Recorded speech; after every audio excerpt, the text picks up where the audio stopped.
Hi, I'm Katrina, and this is Boldly Challenging Ableism.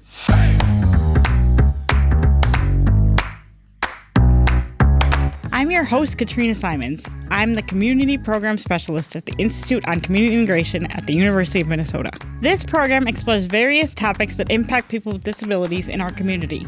Each episode addresses a different aspect of our society within the context of ableism.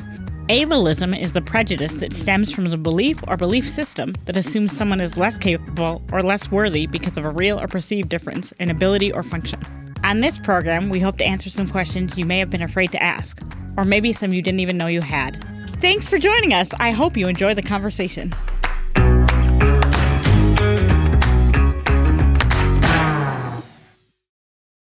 All right. Hello, everybody. Thanks for tuning into Ableism again.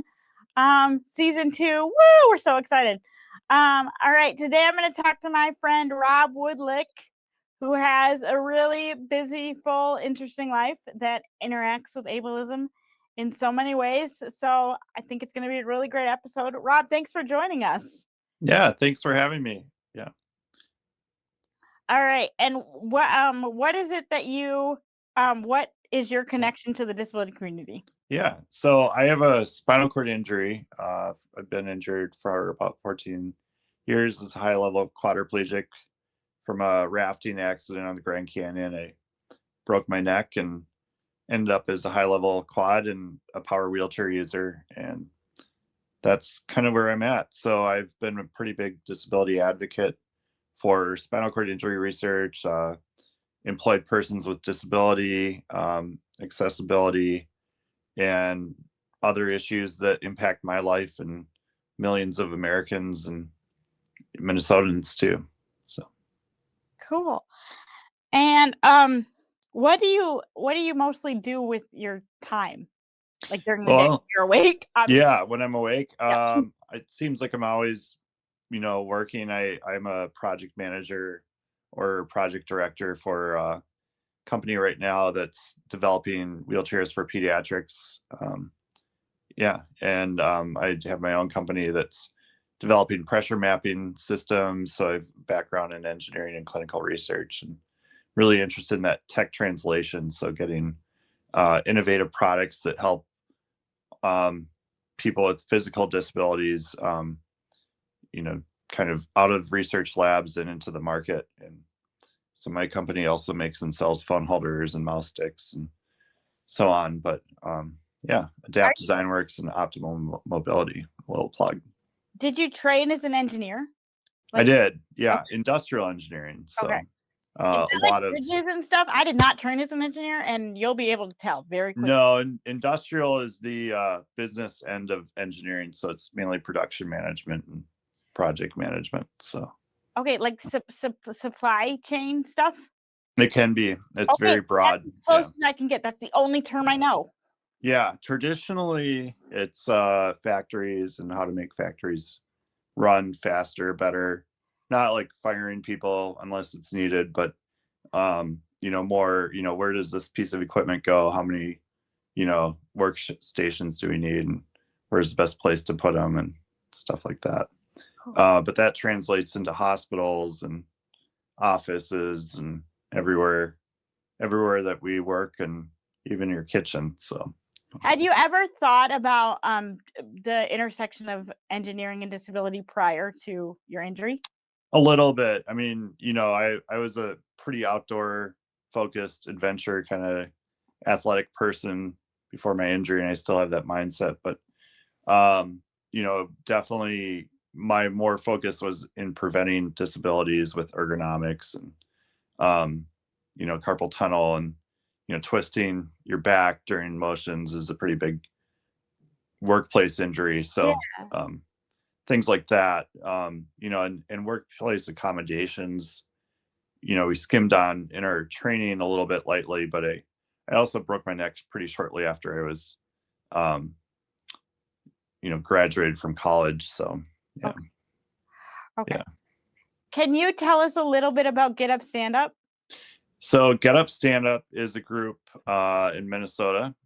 We founded in 2015 based on a group of pretty passionate spinal cord injury people in the Minneapolis Twin City area. We were pretty focused on getting some legislation passed for what turned into a $3 million a year spinal cord brain injury research grant program, which has made a lot of pretty cool breakthroughs and brought some good, innovations to Minnesota and helping people from Minnesota and all over the world out right now. We love to see it keep going. And that's a state-run council that administers those funds. But we had this group, and we were like, we're pretty motivated, we're doing good, and we should keep going. And so, our kind of 3 pillars are research, adaptive fitness support. So we do adaptive fitness scholarships for people with spinal cord injuries in Minnesota, and community support. So we have a resource guidebook. We do a couple peer groups every month and peer mentoring program.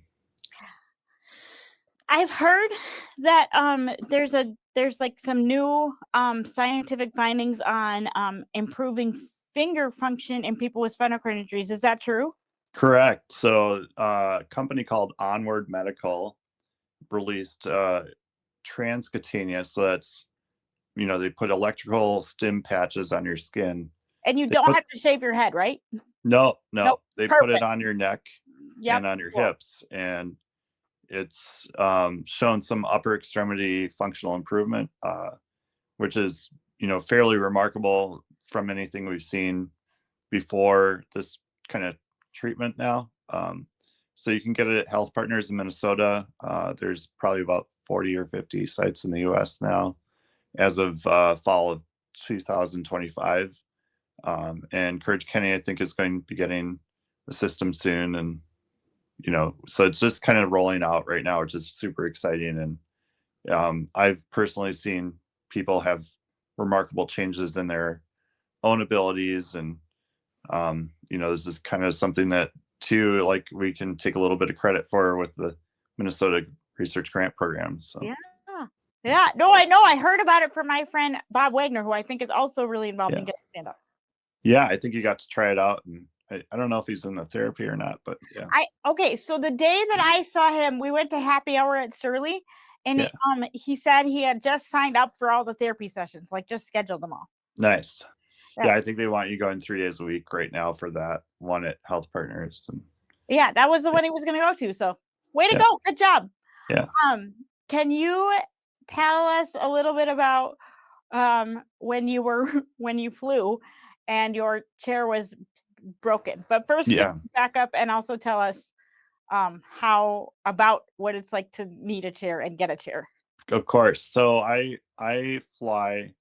Before COVID, I was flying probably about 5 to 10 times a year, quite frequently. I still fly a couple times a year for conferences and recreation. I went to Europe a year ago, and it was a great experience. It's a little bit different. Things are a little bit different in Europe, but they're actually surprisingly good. And the EU actually has their own ADA kind of taking place right now, which is exciting. The EU or the University of Minnesota? You mean the EU? No, the European Union. Okay. So, yeah. So Spain was really excited in Barcelona, and it's actually kind of cool. Like the Olympics, when they host a place, their host city has to be built to certain accessibility standards. So when the Olympics were in Barcelona, that was a big change for them. But back to air travel, when I fly, I do a lot of things. I take off every cushion, everything that could come off my chair, I take off. I take off the little T-bar on my joystick and, fold it in. Some people get like boxes and, crates that they bring to the airport. It's, people go way overkill on this. And I do the bubble wrap thing. Yeah, bubble wrap. We did that the first time, and it was a lot of work. And I'm like, if this chair gets dropped, bubble wrap's not going to do anything. So, right. Yeah. But if I took off the cushions, they're not going to get ripped and rained on, that kind of thing. So, and then we call up the baggage handler and explain, this is my legs. Please be careful with it. And they go and push it away and load it into the cargo, and I get strapped into a little, like, teeny wheelchair that goes down the aisle. And, about every, I don't know, every 4 times I'm transferred, I'm dropped in the aisle. It's Oh my God. pretty bad. And it's a lack of training, lack of skill, mainly of the people that are transferring you. So it's a risk, and it's an inconvenience I'm willing to take. A lot of people in my community, or our community, choose not to travel anymore just because it's such a headache. And you have to travel with extra equipment. I travel with probably another suitcase or a suitcase and a half of medical supplies, and a commode chair, and a Hoyer lift. And it's actually really 2 extra pieces of luggage. And they're big and bulky. And so yeah. But yeah, getting dropped is not fun. I've had friends break their legs and get pressure sores and so on. And last spring, I was coming back from a conference in New York, and so I'm going to repeat just so it's a little bit flowing better. But last spring, when I was coming back from a conference in New York, our flight got delayed because it was March. And if you remember, we had about a foot of snow that fell, and it delayed everything. And then there was some big storm out east too that delayed our flight. And we got in maybe around 10:30, 11. I got off the chair. Well, I was sitting in the plane for probably over an hour after everyone got off, and finally they come up and they're like, "Yeah, your chair's broken." So that was not fun. And did they talk about like how broken it was, or when it got broke, or anything? They just told you it was broken?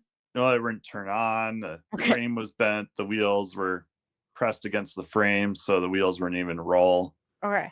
I don't even know how they got it up to the, I saw it for maybe 10 minutes, and I was like, yeah, this chair's done. And it was totaled. And yeah, it was pretty frustrating. And it was already like 11 o'clock, 11:15 at that point. And then I had to go fill out some paperwork. And, luckily there were some rules that were put in place last year that helped me out and get a speedy chair right away. And they were pretty accommodating and responsive.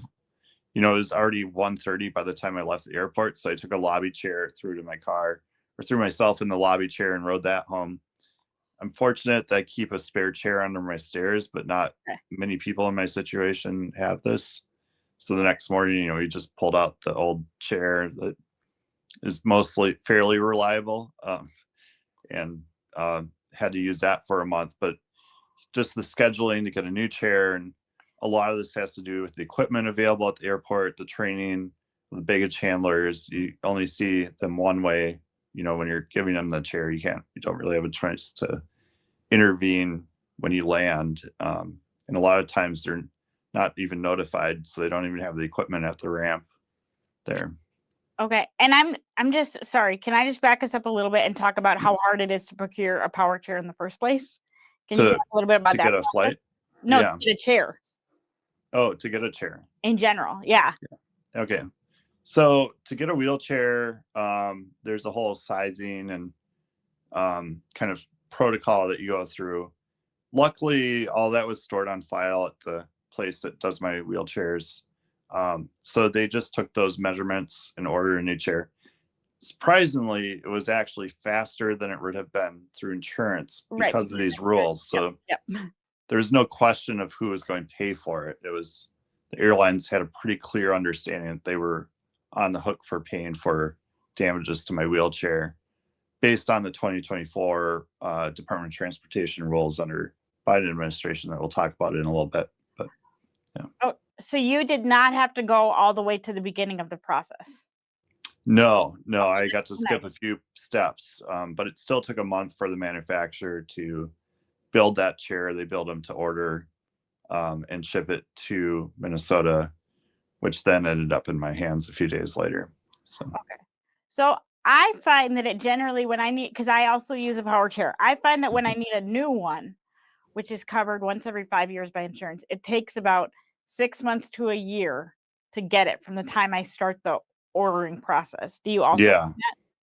Yeah, and the chair that I ordered, the chair that broke, that took about a year and a half process because there was a chip shortage. It was during COVID and all those problems that, happened then. So, in Minnesota's pretty good state for coverage, but these coverage decisions get kicked down the road in a lot of other states, and denial after denial, and then until they're finally approved, that's just kind of standard practice in states that don't have protections like Minnesota does.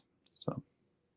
And then, were you able to get the same kind of chair and the same kind of cushion and the same everything? Yeah, it was the exact copy. I was hoping to get a little upgrade or something. I just got, the newer trim package that they didn't have the old one. So. Yeah. Oh, okay. Did you get to pick the color? Yeah, I got to pick the color. Like, it's a lot of work to get a chair in the first place, and to get a new one would also be a lot of work. And to get it repaired I actually haven't had an adjustment to my chair, which I'm way past due for that, because you get your new chair, you get it kind of set for your body, and then a couple of weeks later you're like, well, now that I'm thinking about this, could do a few extra things. So definitely. Yeah. Well, can you tell us a little bit more about the it's called the Aircraft Carrier Access Act? Yeah. So going back to the history, and as a quadriplegic, when our chairs, I'm starting back. So, starting at the history of kind of where all the Aircraft Carriers Act, starting at, Yeah, that's okay. Okay. So, coming from the top, right. So the crisis on the tarmac really goes back to kind of the Jim Crow and civil rights eras. And it was kind of the Wild West before 1986. Airlines weren't required to, even have passengers that use wheelchairs or disabilities. And so that was quite a big problem. And in 1986, the Paralyzed Veterans brought a Supreme Court ruling that came out as that really airlines did not have to accommodate to people with disabilities. So there was a pretty quick response to that. In the same year, Congress passed the Air Carrier Access Act, or the ACAA. It did give civil rights to people with disabilities for airlines and airports. Now, there's some flaws with the original rules, and it's now with us, but that we have access, and we're grateful for that. But there were some kind of limitations. And so it allows the Department of Transportation to allow the agency to set their own rules that can come and go with different presidential administrations. And I think another kind of key point too is that the ACAA also lacks private right of action. So individuals like yourself and me cannot directly sue an airline for wheelchair damage.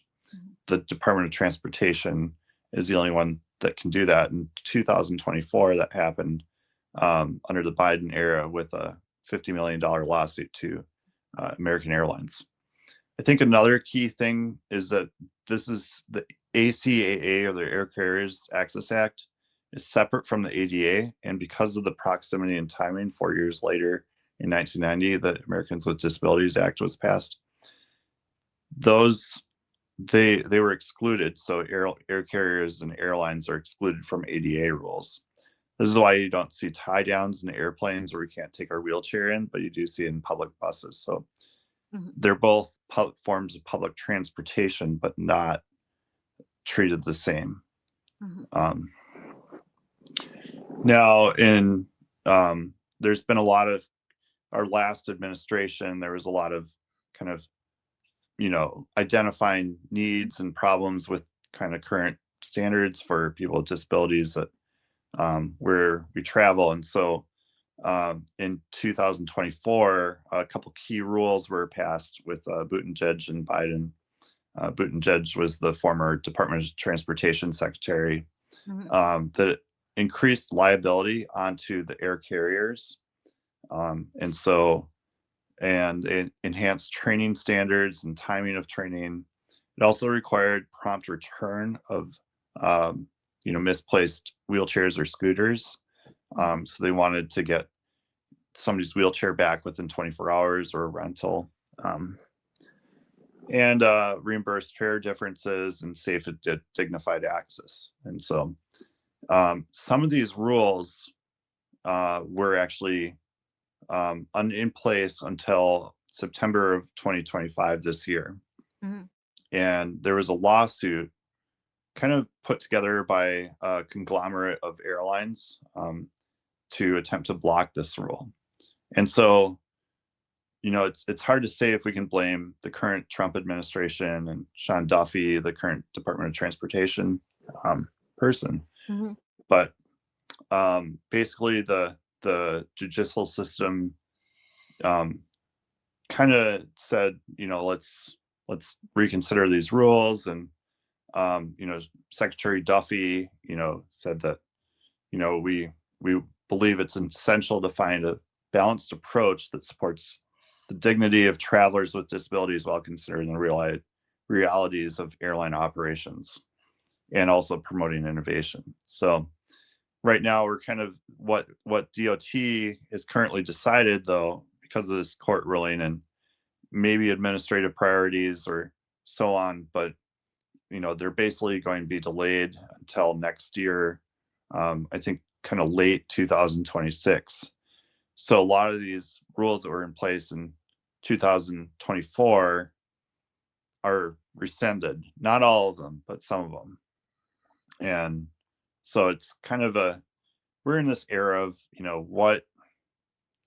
it's a little bit scarier to travel. It was scary to travel anyways with disability, but, I think we had these rules that, were kind of helping us out a little bit more and making a huge difference. And I noticed a difference too in how I was treated as a traveler with a disability after these rules compared to prior. I think too, it feels, I think there's a lot of fear and, we don't really know. And there's kind of a, banter of anti-ADA type, jargon coming from the administration and pullback of laws. And that causes a lot of scare in the disability community and rightfully so. So we don't really know how, our future of air travel will look as somebody with a disability. Do you feel less likely to travel now than you did prior to the rescinding? Personally, no, but I haven't traveled since the rescinding, so I haven't seen a difference. Like a week ago, one of my friends he's a quadriplegic from DC had some damage to his chair, and it was fixed pretty quickly right after that. So it wasn't a total loss, catastrophic loss for his wheelchair, but he did have pretty quick coverage and, non-questionable. Now he's a little bit connected. He's on a United Airlines accessibility, corporate accessibility panel. So okay.